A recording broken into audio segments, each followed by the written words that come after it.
મારું નામ સુનિલ કુમાર હર્ષદભાઈ ભોઈ, રહેવાનું ગામ કંભાઈપુરા.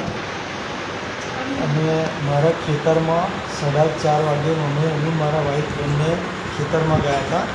તો ખેતરમાં ગાયોનો ભરવાડો ગાયોને મતલબ મારો પાક ભેલાડ કરતા હતા. તો મેં એમને જઈને એવું કીધું કે તમે આ પાક કેમ આવું કરો છો?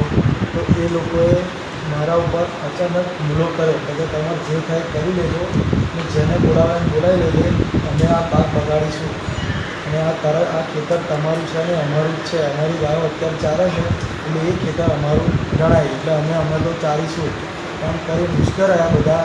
અને સાહેબ મને હરિભાઈ, કાનજીભાઈના છોકરો અને બીજા કાનજીભાઈના ઓળખાણમાં જ છે, મતલબ એમના જ છોકરા છે. અને એ લોકો બધા ભેગા થઈ અને મને અને મારી વાઈફને ગરદાપીઠનો માર માર્યો મારા વાઈફને, અને મારા હાથમાં લાકડી મારી. એક લાકડી પાછળ મારી, બૈડા પાછળ, અને બીજી લાકડી પગમાં મારી. અને ટોટલ 4 જણા થઈ અને મને મારામાર કરતા હતા. અને એમાં મારા વાઈફનું મંગળસૂત્ર બી આ લોકો તોડી લઈ ગયા છે.